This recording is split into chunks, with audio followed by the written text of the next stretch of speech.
You've certainly heard about the four horsemen of the apocalypse, so let's examine what each horseman represents. John sees a white horse with a rider who is given a bow. That's a bow and arrow for targeting, and also a crown, so he will reign. He went out conquering and to conquer.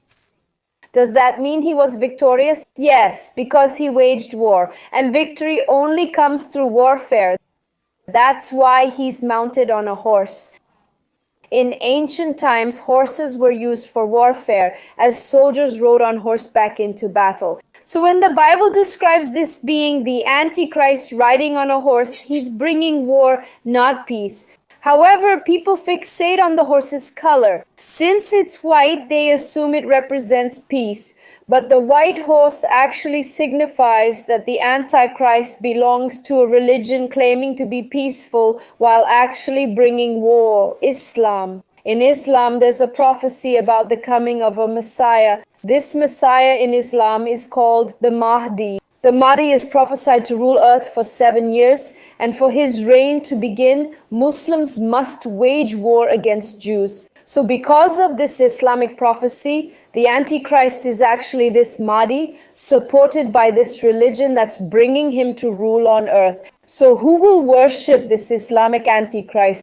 The entire Muslim world, over 2 billion Muslims and growing daily. There will also be Jewish people who will worship this Islamic Messiah. Then you'll see the arrival of another horseman, this time a red one. This red knight also represents the Islamic people. The red horseman of the apocalypse refers to terrorist groups because there are no terrorists in the Catholic Church, no terrorists in the evangelical church, no terrorists in any other religion except Islam. So the Bible is giving us clear direction through colors because the people on this red horse were given a sword to kill. So what's the purpose of every terrorist group? Do terrorist groups exist because they want to end world hunger?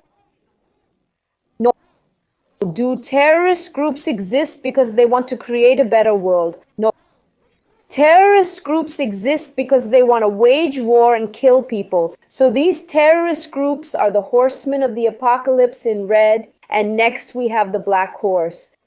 The black horse comes as a result of war. The war that will bring forth these Islamic people because the Bible assigns colors to these horses. The white, green, red, and black colors are the colors of the Arab countries' flags. So the Bible is directing me to look at these people who will bring war, death, famine, and the Antichrist, who is the Islamic Mahdi. And we're witnessing the opening of the first seal with the second seal because the Antichrist has emerged, waging war against the Jews. The Antichrist comes from Islam. The Antichrist is Iran's leader, Ali Khamenei, because he's Islam's religious leader and most determined to destroy the Jews. Backed by this religion, he wages war on Jews and will make a 7-year agreement, but before that, he'll attack Israel in the war of Gog and Magog. He will finance these groups to gather an army there, along with Turkey and Iraq.